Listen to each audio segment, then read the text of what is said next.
On the 28th of February 2026, the US and Israel launched joint strikes against Iran, and this was later named Operation Epic Fury. On the first day of this operation, the Americans managed to kill Ayatollah Ali Khamenei, the supreme leader of Iran and an important figure throughout the Shia Islamic world. Before this, there was a huge amount of protesting by regular Iranians because they were angry at the fact that their economy was struggling. I mean, the Iranian rial just became straight up worthless. But these protests, at first, they were normal. They were started because of economic frustration at the country's currency becoming completely useless.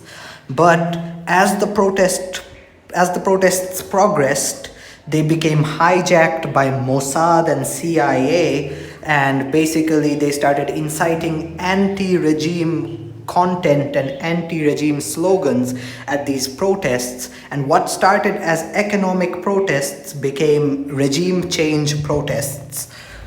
After that, Donald Trump, the US president, promised assistance to the protesters in removing the regime, and basically, this started the whole build up for the operation that happened on the 28th of February.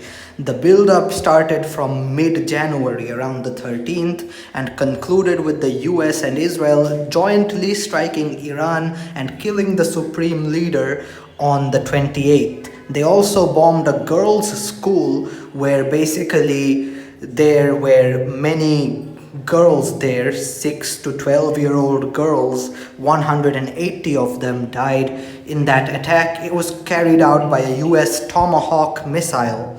If you go by the investigations done by several news outlets, yes, the school did have a few IRGC buildings near it, but that still doesn't justify bombing that school itself. Here's a video from Preston Stewart. I credit him for this. He basically did a whole analysis on this, and he basically confirmed that it was a US strike. It was a US missile that hit the school. New footage has just come out that appears to show a US Tomahawk missile striking in Manab, Iran, on the same day and at the same location where a girls' school was hit that led to the death of 175 people, mostly children between ages 7 and 12. Now, I was waiting to make this report until we had the official response from the U.S. government, but it's been 8 days, and at this point, we now know that the strike was carried out with a U.S. weapon. It hit in an area targeted by the U.S. At the same time, IRGC facilities were destroyed in the near vicinity by the United States. Yes, I agree with him. All of the evidence that was presented proves that this was a US strike and the US targeted school kids in this instance. But Iran was not holding back. As soon as they got attacked and the supreme leader was killed and this school was targeted, they started attacking back. They basically started attacking all of the US military bases throughout the Middle East, including bases that are in Kuwait, that are in Bahrain, that are in Qatar, and that are in Saudi Arabia. Also tonight, questions around the Iranian strategy, given that escalation with strikes on other countries in the Middle East. Keir Simmons is in Dubai tonight. Keir, what are you seeing on the ground where you are? Hallie, after blast, day and night here in Dubai, all through the weekend with missiles and drones intercepted. Today, we are mostly hearing here fighter jets as they clear the skies, and our children's school has been cancelled. We've been hiding in place, but others are just trying to get home. Today, I spoke to a couple from Tennessee who are here for their 20th wedding anniversary. Now they can't get back to their children, to their families. Both of the airports here in the United Arab Emirates has been closed, hit by drones. There is fury in the Arab world here that Oman was targeted after it was trying to mediate talks between the two sides. And meanwhile, the State Department has issued a caution for Americans worldwide. And the US military has branded a claim by Iran that it is only targeting bases as lies. Hallie, all of this illustrates how this can easily spiral. Hallie? Keir Simmons in Dubai. And here are more videos showing attacks on Middle Eastern countries by Iran in retaliation. A missile fragment falling to the ground and exploding in Doha, the capital of Qatar. It's part of the retaliation from Iran after the U.S. and Israel launched a massive and ongoing military campaign across Iran.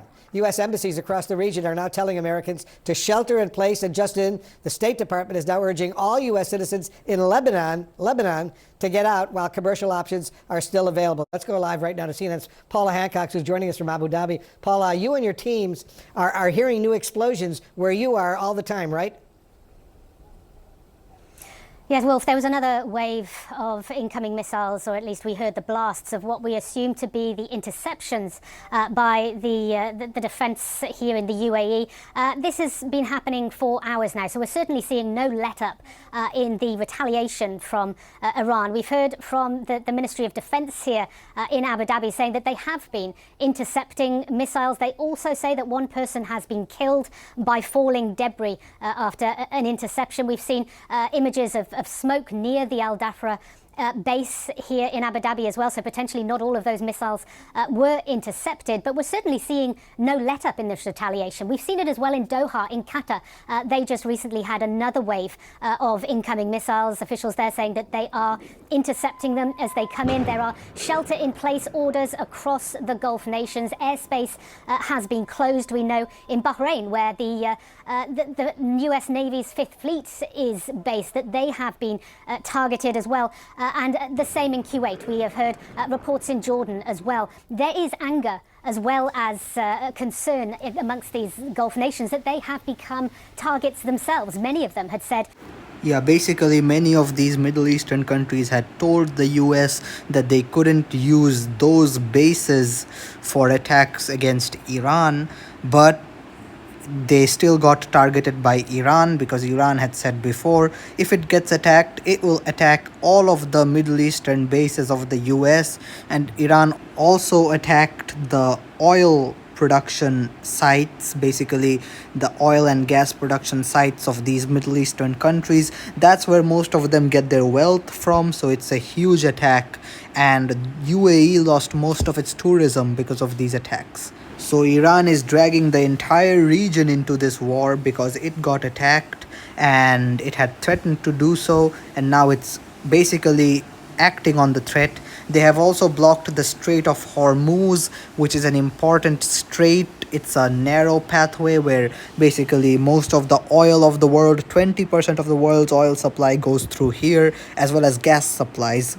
Didn't mean to say pathway. The Strait of Hormuz is a narrow waterway. You can see it on the map here. And as I said before, 20% of the world's oil supply and gas supply basically goes through here. Oil prices have gone up by 50% almost throughout the world due to this conflict, because again 20% of the world's oil used to go through this strait. Oil prices are sitting currently at about $80 to $90 per barrel, and they can go up as high as $200 per barrel if this continues. Like, crude oil prices that high have not been heard of since the start of the Russia-Ukraine conflict in 2022. You can see the price of crude oil right here. You can see that these are hovering from $90 to $100. So my $80 to $90 prediction was outdated.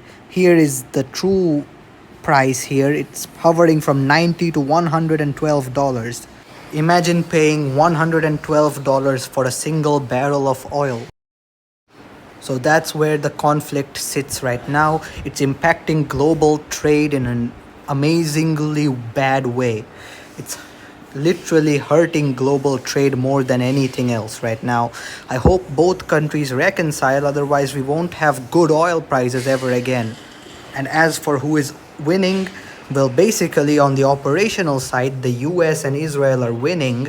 But if you look at the economic side, then Iran is winning because it's causing a lot of economic damage to Israel and the US. It's using $20,000 drones to destroy 1.5 to $2 million missiles, interceptor missiles. Interceptor missiles are what is used to basically intercept incoming missiles and drones. They basically blast onto the drone slash missile. They target the drone slash missile and blast onto it, so both missiles get destroyed in the air. So basically Iran is destroying those missiles, those interceptor missiles, with $20,000 drones, while each of those missiles are costing somewhere from 1.5 to $2 million to produce. And you need to remember here that Iran's goal is to just survive this war. It doesn't need to win on the battlefield specifically. It can win through economics as well. It just needs to survive this war. That's it.